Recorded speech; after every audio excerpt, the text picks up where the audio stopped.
eu sou o professor Victor da Física. Hoje a gente tem uma aula de estática. E o que é estática? Como vocês podem intuir pela própria palavra, tem a ver com aquilo que está parado, sem movimento, em repouso.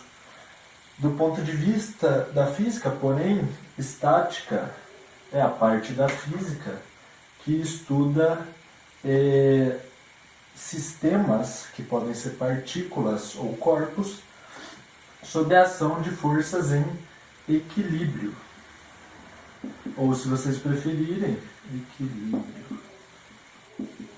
Estática estuda o equilíbrio de sistemas de forças. E a estática tem dois princípios fundamentais, e o primeiro deles é justamente esse que a gente acabou de falar aqui. É o princípio do equilíbrio. Então vamos lá, princípios fundamentais.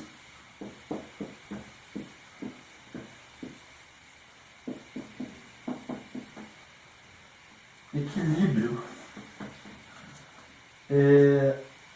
Lá das 3 leis de Newton, que direta ou indiretamente é de onde deriva grande parte, se não toda a mecânica clássica, a gente tem que a primeira lei de Newton nos diz que um corpo tende a permanecer em repouso ou em movimento retilíneo uniforme, a não ser que haja sobre ele uma força resultante não nula. Força resultante não nula. E o que isso diz pra gente?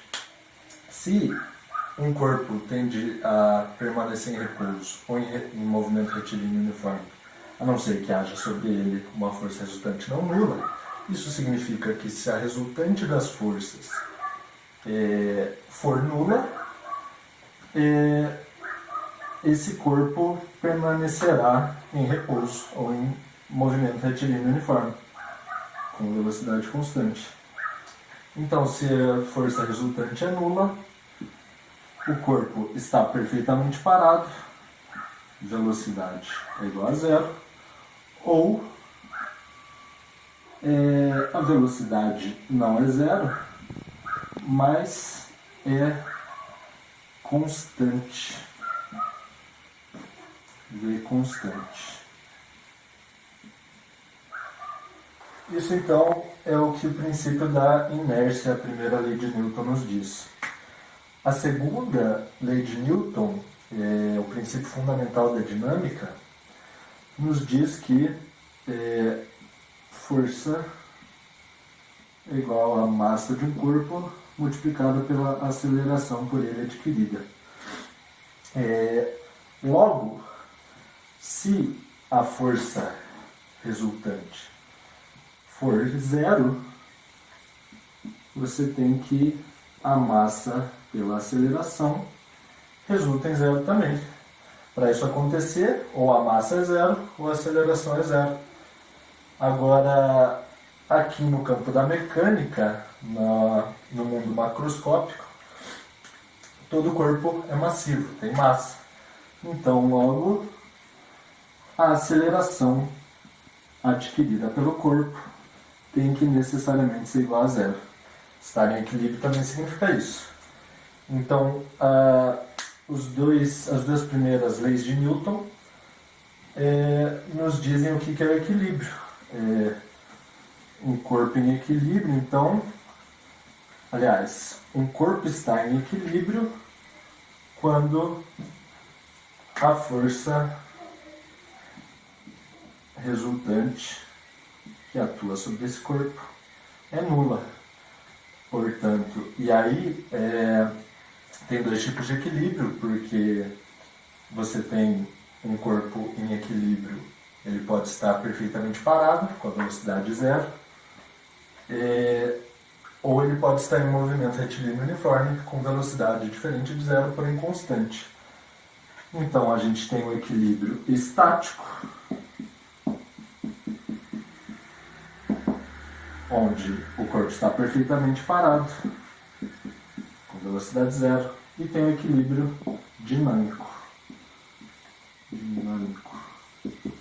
onde a velocidade é diferente de zero, porém ela é constante.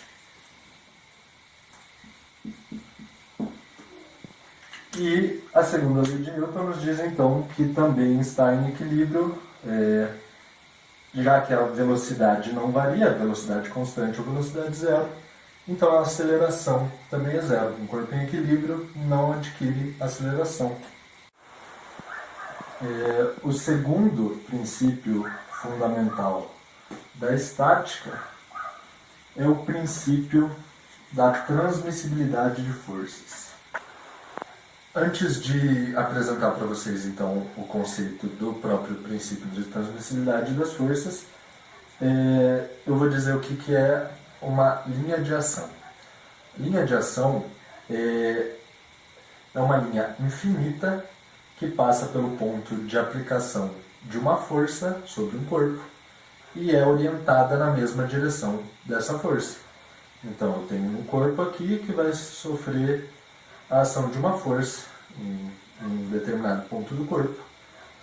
E essa força tem uma direção. Ela poderia ter infinitas direções, mas ela tem uma direção específica. Essa força tem uma única direção. E a linha de ação é essa linha infinita que passa por esse ponto na direção dessa força. Perfeito? O princípio da transmissibilidade das forças em si, então, ele nos diz que as condições de equilíbrio de um corpo rígido, cujo conceito eu vou passar mais para frente nessa aula, eles não se alteram caso você substitua uma força que está sendo aplicada sobre um corpo, então uma força num determinado ponto de aplicação, por outra força em outro ponto de aplicação, desde que essas forças tenham mesma intensidade, mesma direção, mesmo sentido e passem pela mesma linha de ação. Então, por exemplo, eu tenho um corpo rígido aqui e tenho uma força sendo aplicada a partir desse ponto aqui, por exemplo. Vou chamar de F1. Ela tem essa linha de ação aqui. Tem o mesmo corpo. Eu posso substituir essa força aqui por outra força na mesma direção, mesmo sentido e mesma intensidade. E aí, obviamente, está passando pela mesma linha de ação. E aí, as condições de equilíbrio desse corpo rígido não se alteram. E aí, agora que a gente, então, já passou pelos dois princípios fundamentais da estática, a gente pode ver realmente quando que um corpo está estático, quando que um corpo está em equilíbrio. Quando a gente fala de equilíbrio de forças de um sistema, que nem eu falei antes, um sistema pode ser um corpo rígido ou um ponto.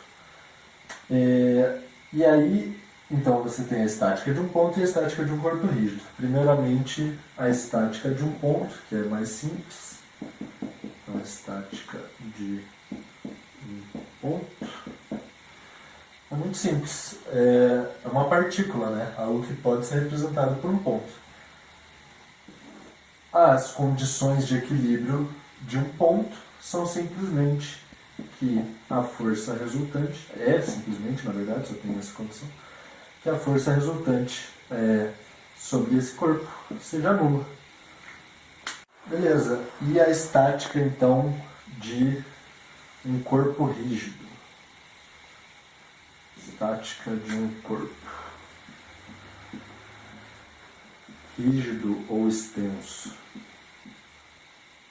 Primeiramente, o que é um corpo rígido? Um corpo rígido é simplesmente um sistema de partículas, então um conjunto de pontos, que não pode ser representado naturalmente por apenas um ponto. E aí, para a gente estudar a estática de um corpo rígido, a gente precisa estabelecer uma noção de outros dois conceitos. E o primeiro deles é o conceito de centro de massa. Como Como um corpo rígido é a coleção de várias partículas ou pontos, cada uma dessas partículas tem uma massa e a massa do corpo, então, é a resultante da massa de todas essas partículas. Só que essa massa, a gente pode dizer que se concentra em um ponto no corpo. E esse ponto é justamente o centro de massa do corpo, ou CM. O centro de massa, é claro, é um ponto. E um ponto é uma coordenada. Então você tem o x do centro de massa e o y do centro de massa. O x do centro de massa se dá pela média aritmética ponderada das ordenadas x desse corpo. Então você tem lá o somatório das n massas, n índice n, pelas n posições do eixo x, sobre o somatório, então x índice n, né? Sobre o somatório das n massas. N pode ser qualquer número natural inteiro. Qualquer número natural, perdão. Então n é igual a 1, 2, 3, por ser o índice, né? E o y, centro de massa, YCM, é exatamente a mesma coisa, só que com a ordenada do eixo y. Então é o somatório das n massas pelas pelas n ordenadas y sobre o somatório das n massas. Claro que n é a mesma coisa, pode ser qualquer número natural. 1, 2, 3, etc.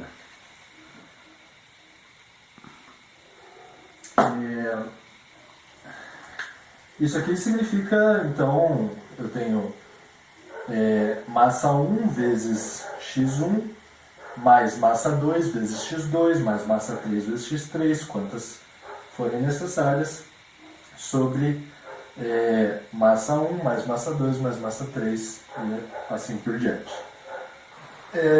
Então, explicado o conceito e a fórmula do centro de massa, para calcular o centro de massa, a gente tem outro conceito extremamente importante para estudar a estática de um corpo rígido, que é o torque, ou momento de força.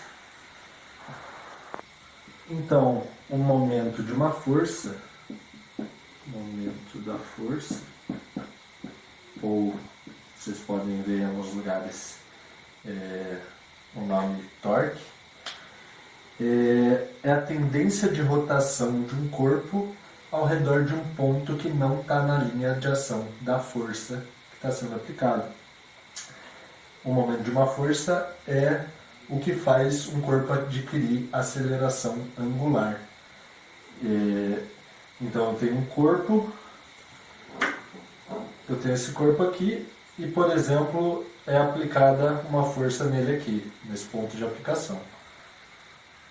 Ele vai ter a tendência a girar ao redor de um outro ponto que não está na linha de ação da força. Basicamente isso que é o torque. E aí, para ilustrar o momento da força, o vetor momento da força, a gente pode pensar na regra da mão direita, em que se a mão direita faz esse movimento aqui, tipo ela é enrolada em torno desse eixo aqui, os dedos que estão sendo girados em torno desse eixo imaginário nosso aqui, eles representam o vetor da força. E o nosso polegar, ele indica o vetor do momento da força. E aí, então, para a gente calcular o momento da força, a gente tem aqui a seguinte equação: vetor M é igual ao vetor F vezes o D. E como isso é um produto vetorial, eu não vou entrar nos pormenores de onde vem isso aqui, isso é um pouco mais avançado, mas a gente tem que, tirando os módulos lá, a gente fica com M é igual a F vezes D vezes o seno de θ, onde nosso M então é o momento da força,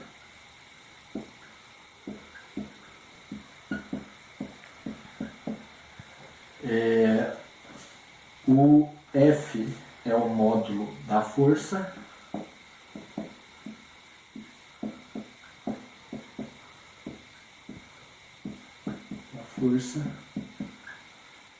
o D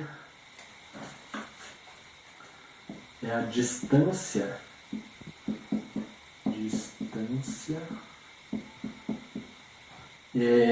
da aplicação da força ao ponto de giro. Então, da aplicação da força ao ponto de giro. E o seno de θ, ele é o seno do menor ângulo formado entre os dois vetores, entre o F e o D. Então é o seno do ângulo entre os dois vetores. E aí então, finalmente, agora que a gente já passou pelos conceitos fundamentais da estática, já passamos pela condição de equilíbrio de um ponto e passamos pelos dois conceitos básicos para estudar a estática de um corpo rígido, a gente vai finalmente estabelecer as condições de equilíbrio do corpo rígido ou extenso. E elas são simplesmente as seguintes: ou a força resultante que atua sobre o centro de massa, sobre Cm, ela deve ser nula. Então, e aí o corpo não se move, ele está perfeitamente parado, ou ele se move com velocidade constante em mRu, ou então o momento, a resultante do momento da força é zero. E aí, ou ele não gira,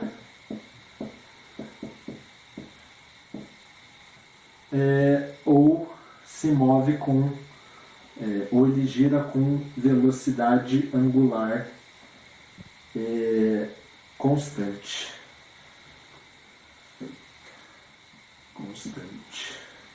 E aqui no mRu, né, ele se move com velocidade constante, como você já sabe. Então essas são as condições de equilíbrio de um corpo rígido, ou a força resultante sobre o centro de massa do corpo é nula, ou a resultante do momento da força é nula. E isso encerra a nossa aula, a parte teórica de estática básica, e terá uma outra aula lá também disponível para vocês, em que a gente vai só resolver exercícios sobre estática. Então essa foi a parte teórica, e aí vai ter a parte só de exercícios. Então por enquanto é isso, vejo vocês na próxima aula, bons estudos, tchau, tchau.